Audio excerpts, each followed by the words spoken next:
We're so glad you're here today. Our class has been studying drama, and today we are excited to present Wombat Come In by Carmen Agardini, the story of a wombat who was just a little bit too generous during a fire in Australia. So please sit back, relax, and enjoy Wombat Come In.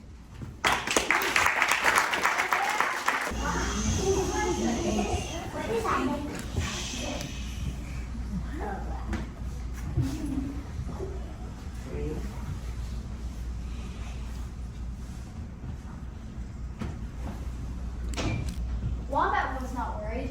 No, not a little. Fire had passed over her burrow before. Best, she thought, to shelter under my crazy quilt until the trouble passes. But as it often does, trouble came knocking.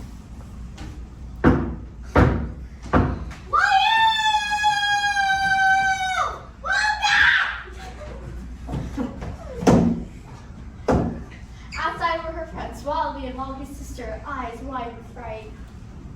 Oh, Wombat, we know Elsa's. Can't reach our home. Light a fire. Hold up. All the way there. Light a fire. Okay. And we're going to ask because you're such a wonderful person. You have such a giving heart. We're going to stay with you tonight so that we can stay away from fire. These were nice people. Wombat hesitated for only one tick of the clock. Then she said, "Come in, come in, from smoking din and the howling wind. Come in, my friends, come in." Ooh, crazy. No, no, no, not my bed. No.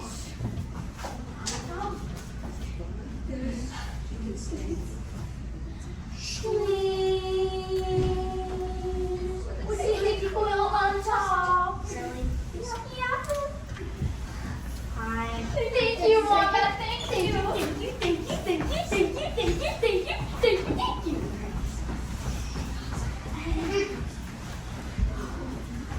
A grateful Wallaby and her sister popped inside her room, soon twitching in their sleep under a certain crazy quilt. No worries, thought Wombat. I'll have a cup of tea in my favorite chair and stay.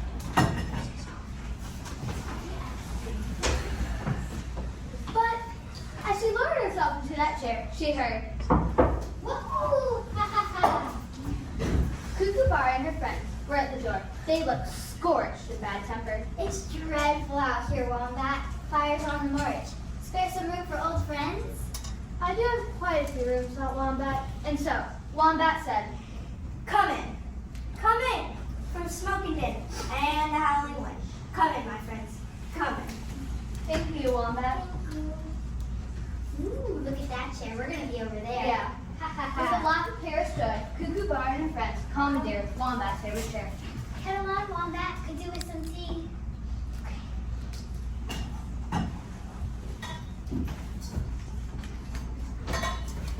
Where are my manners, thought Wombat. Before she could fetch her favorite slippers, she heard, "Help! I can't!"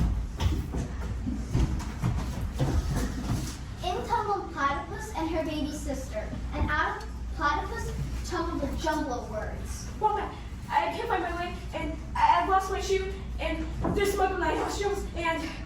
Wombat patted her pocket for a handkerchief. She found 3. Platypus took them all.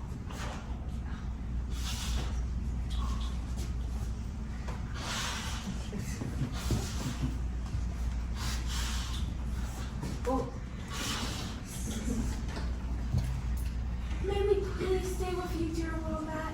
It's so hot. Heat, hotness. Oh, the hotness of it all. How does Platypus talk so much, but say so little, thought Wombat? She could only think of one thing to say. Come in, from smoking din and the howling wind. Come in, my friends, come in. Thank you.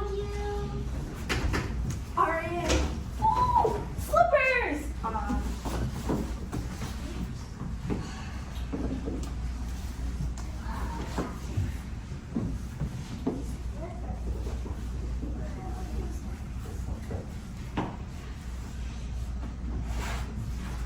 Thank you. As Platypus patted away in Wombat's favorite slippers. She trilled, Tea and toast, please. Wombat, I'll be in my room. "Tea and toast does make a hard day each of the bear," thought Wombat. Her clock chimed in agreement. But you've already guessed that poor Wombat didn't finish preparing that tea and toast.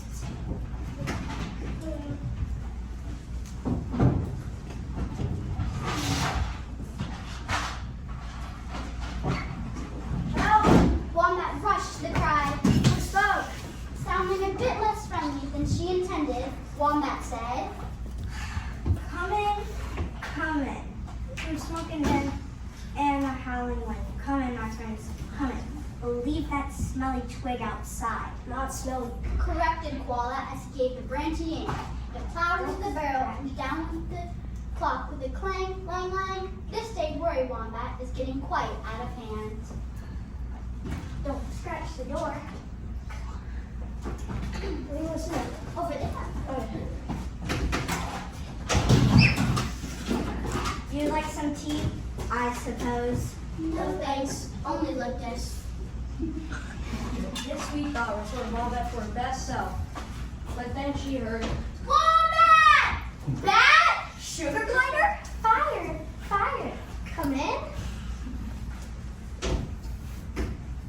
let's do more, thought Wombat. So Wombat said, Come in, come in.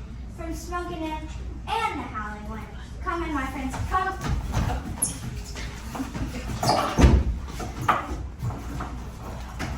Sugar gliders, do not touch. too late. The sugar glider house hurled up every last sugar cube. Wombat did not trust herself to speak.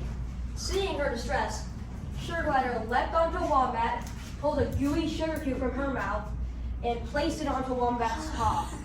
Then they scrambled into the bed. Ew. Hey! Stop, get away! Or bed?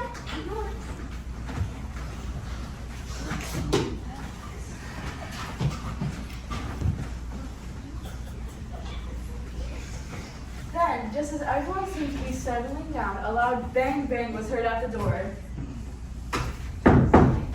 Wombat! Let me in! It's my party out here! Wanda looked around the room. She knew she was well overloaded with company. But what was two more? So Wombat said, Come in, from smoking den and the howling wind. Come in, my friends, come. Wombat! Hey, that's not that! Sorry to hurt. Sorry about that, mate. My mom said I don't know my own strength. I guess I'll just sit here and wait out this mess with you. Go sit down, you're in timeout, and think of your actions. Oh my gosh, I'm so sorry. Thanks for letting us stay, by the way. What kind of child is that?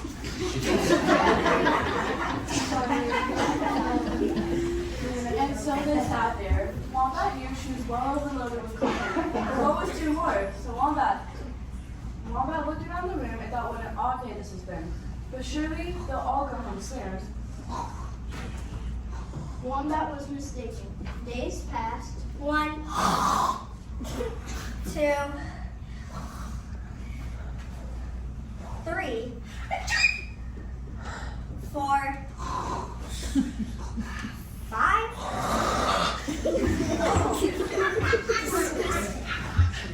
6. Come on. Then one morning, Wombat awoke to an odd smell. No, it's like smell that isn't. She tiptoed past her sleeping guest and peeked outside the burrow. The smoke had cleared and the ground was cool, so Wombat said, Go home! Go home! It's time for you to roam and roam, and time for me to be alone. Go home! Shoot! Get out of there!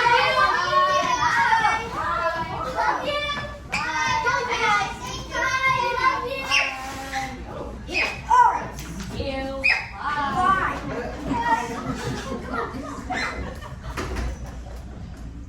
but the sugar gliders didn't move. They just stared at Wombat sadly, then said, No home to go to. Wombat's ears twitched. She made an odd whickering sound. Then Wombat finally said, come in. Woohoo! Oh yeah. Yeah.